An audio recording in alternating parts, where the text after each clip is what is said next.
Assalamualaikum warahmatullahi wabarakatuh. Salam sejahtera bagi kita semua. Perkenalkan, kami adalah mahasiswa Universitas Mercu Buana, Fakultas Ekonomi Bisnis, Program Studi Akuntansi. Video ini kami buat untuk memenuhi nilai tugas besar kedua, mata kuliah Sistem Pengendalian Manajemen. Kami dari kelompok 2 yang akan menjelaskan mengenai anggaran, yang beranggotakan dengan saya sendiri, Zuleha, lalu ada Hilda Ainushifa, kemudian ada Lofi Kania, lalu ada Sinta Trisyawati, dan yang terakhir Nurul Khafifah. Dengan dosen pengampu Ibu Rona. Saya akan menjelaskan mengenai menyiapkan anggaran. Penganggaran juga merupakan perencanaan, tapi hanya untuk satu periode tertentu, biasanya 1 tahun. Penganggaran akan dilakukan setelah program-program disetujui untuk dilaksanakan. Langkah selanjutnya adalah menyiapkan berbagai anggaran yang merupakan pernyataan formal dari pendapatan-pendapatan dan atau biaya-biaya untuk suatu periode waktu tertentu, yaitu biasanya 1 tahun. Selain itu, anggaran juga merupakan alat untuk perencanaan, pengkoordinasian, dan pengendalian terhadap kegiatan-kegiatan pada setiap tingkatan anggaran. Anggaran menurut Joseph A. Marcello yaitu center in term set for each reasonability, center in term of the performance measures for which is center is held accountable. Sedangkan anggaran menurut Anthony yaitu suatu macam tindakan manajemen yang biasanya dinyatakan dalam satuan uang untuk periode tertentu. Selanjutnya ada karakteristik anggaran menurut Anthony. Terdapat 6 poin utama. Yang pertama, dinyatakan dalam satuan uang atau moneter, walaupun angka-angka moneter ini mungkin didukung dengan satuan bukan uang, misalnya unit terjual atau produksi. Yang kedua, pada umumnya mencakup kurun waktu 1 tahun. Ketiga, mengandung komitmen manajemen yang mana para manajer setuju untuk menerima tanggung jawab pencapaian sasaran yang dianggarkan. Yang keempat, usulan anggaran ditinjau dan disetujui oleh pejabat yang lebih tinggi dari pelaksanaan anggaran. Yang kelima, setelah disetujui, anggaran hanya dapat diubah dalam keadaan-keadaan khusus. Dan yang terakhir, secara berkala, unjuk kerja keuangan aktual dibandingkan dengan anggaran dan varian atau permasalahan yang ada, analisa dan dijelaskan. Dan ada 3 pihak utama yang terkait dalam penyusunan anggaran.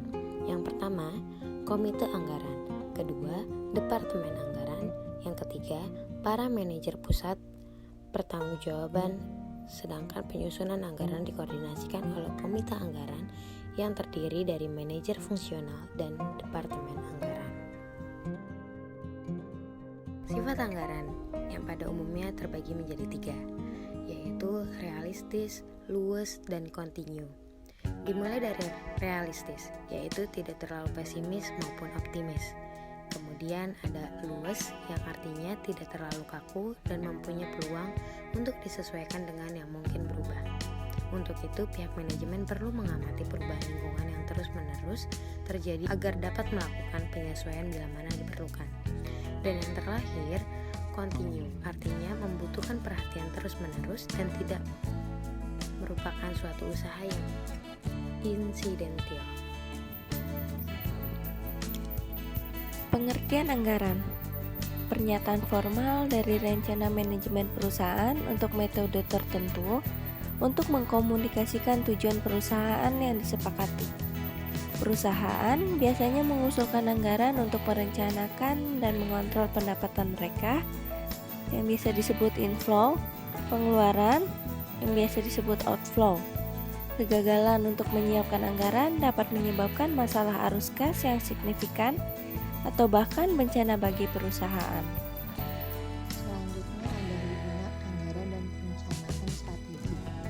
Hubungan antara anggaran dan rencana strategis membantu manajemen untuk memastikan bahwa semua perhatian tidak berfokus pada operasional jangka pendek. Hal ini penting karena anggaran sebagai rencana satu periode memiliki sifat untuk jangka pendek. 2 bentuk proses penyusunan anggaran. 1. Top down. Manajer senior menyusun dan menetapkan anggaran. manajemen luar. Top-down seringkali dianggap tidak efektif karena dilihat dari ketidaksertaan para manajer ini dalam pembuatan anggaran perusahaan. Yang kedua itu ada bottom-up. Bottom-up itu adanya suatu model anggaran yang membutuhkan partisipasi aktif dari semua manajer. Anggaran bentuk bottom-up seringkali disebut dengan anggaran partisipasi, budget participation. Perbedaan forecasting dengan anggaran. Yang pertama, anggaran bersifat jangka pendek. Untuk forecasting untuk bersifat jangka panjang maupun jangka pendek. Yang kedua, anggaran jangka waktu satu periode akumulasi atau 1 bulan berdasarkan pengelolaan di dunia perusahaan. Kalau forecasting yaitu jangka panjangnya dapat sampai beberapa tahun dan melihat dari bisnis dan strategi.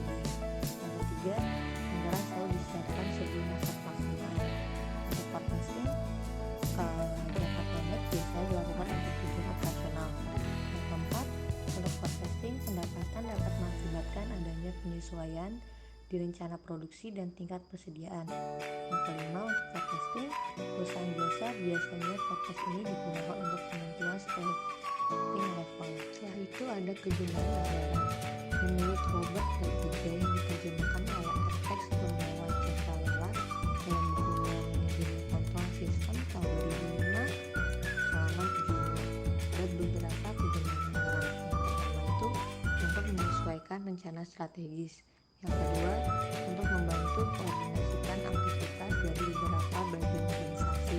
Yang ketiga, untuk menugaskan tanggung jawab kepada manajer untuk mengautorisasi kebenaran untuk melacak penggunaan dan untuk menginformasikan kepada mereka mengenai kinerja yang diharapkan dari mereka.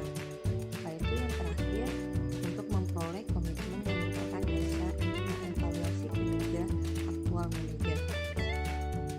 Jenis-jenis anggaran. Di sini jenis-jenis anggaran terbagi menjadi 3. Yang pertama ada jenis anggaran perusahaan berdasarkan ruang lingkup, di mana penyusunannya dibedakan menjadi 2. Yang pertama ada anggaran komprehensif dan kedua anggaran parsial. Yang kedua ada jenis anggaran perusahaan berdasarkan fleksibilitas. Di sini penyusunannya juga dibedakan menjadi 2, yaitu yang pertama ada anggaran tetap dan yang kedua ada anggaran kontinum. Serta yang ketiga ada jenis anggaran perusahaan berdasarkan jangka waktu, di mana di sini juga penyusunannya dibedakan menjadi 2. Yang pertama ada anggaran strategis dan yang kedua ada anggaran taktis. Proses penyiapan anggaran. Di sini dijelaskan dalam proses penyiapan anggaran ada 5 tahapan yang harus dilalui. Yang pertama ada perencanaan. Tahap ini merupakan suatu tindakan yang dapat melihat jauh ke depan untuk mencapai hasil atau sasaran yang ditetapkan dengan cara ekonomis, efektif, dan efisien. Yang kedua ada perkiraan, yaitu tahap ini merupakan tahapan dari penyusunan anggaran, di mana perkiraan pendapatan dan biaya sesuai dengan sasaran dan program kerja di atas yang ditaksir oleh para kepala pusat pertanggungjawaban operasi. Serta yang ketiga ada penyesuaian. Dalam tahap ini, tingkatan manajemen atas dan mempelajari anggaran tersebut, mendiskusikan dan mengadakan penyesuaian bila perlu dan menyetujui hasil tahap perencanaan serta tahap perkiraan di atas. Yang keempat ada implementasi.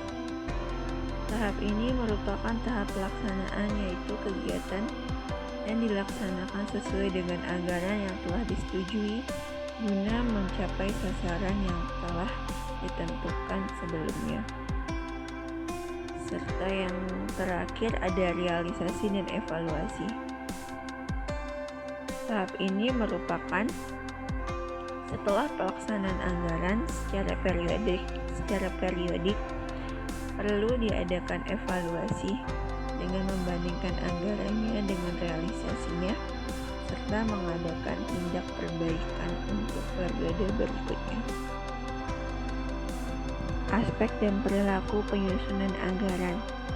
Yang pertama, ada aspek keperilakuan dari penganggaran mengacu pada perilaku manusia yang muncul dalam proses penyusunan anggaran, di mana manusia yang didorong ketika manusia mencoba untuk hidup dengan anggaran. Yang kedua, ada pengeluaran yang krusial dan urgent, tetapi tidak ada dalam mata anggaran, maka itu akan membuat kesulitan bagi pelaksana anggaran.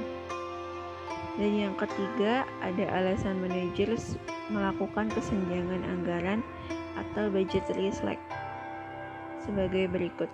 Yang pertama, ada pencapaian target, serta yang kedua ada kesenjangan anggaran. Biasanya digunakan untuk mengantisipasi ketidakpastian prediksi masa depan. Teknik kualitatif penyusunan anggaran bersifat kualitatif merupakan cara penaksiran yang menitik beratkan pada pendapat seseorang. Adapun beberapa cara penaksirannya yang bersifat kualitatif ini ialah: yang pertama, pendapat pimpinan sebagian pemasaran; yang kedua, pendapat para petugas penjualan; yang ketiga, pendapat lembaga-lembaga masyarakat; yang keempat, pendapat konsumen; yang kelima, pendapat para ahli yang dianggap memahami. Di sini ada studi kasus atau contoh kasusnya, perbandingan dari rencana anggaran biaya dan realisasi anggaran selama satu periode, serta penerapan fungsi anggaran biaya sebagai alat pengendalian manajemen pada PT Asuransi Jiwasraya Persero Bogor. Dari hasil perbandingan tersebut, PT Asuransi Jiwasraya Persero Bogor telah terlaksana dengan baik. Yang pertama, dalam anggaran PT Asuransi Jiwasraya Persero Bogor, di dalam penyusunan anggaran biaya dari tahun ke tahun selalu efisien serta selalu mencapai target realisasi yang telah ditetapkan. Yang kedua, pelaksanaan penyusun serta realisasi anggaran biaya PT Asuransi Jiwasraya Persero Bogor dapat dinilai baik.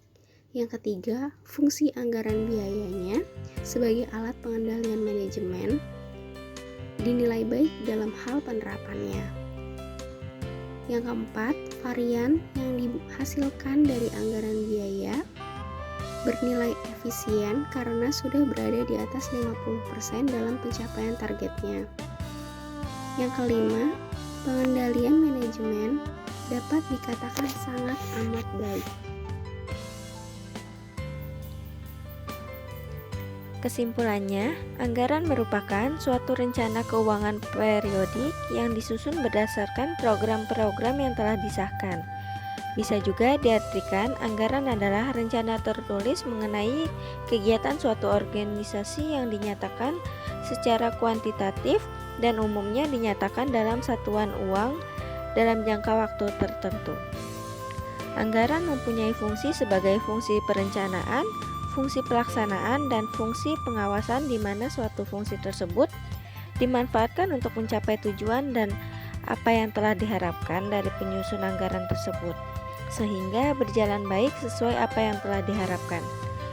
Dengan adanya suatu anggaran, maka setiap perusahaan dapat mengestimasikan kinerja yang hendak dicapai dalam jangka waktu tertentu, yang dinyatakan dalam ukuran keuangan, mengidentifikasi sumber daya dan komitmen, dan penganggaran berperan penting dalam perencanaan, pengendalian, dan untuk pembuatan serta pengambilan keputusan.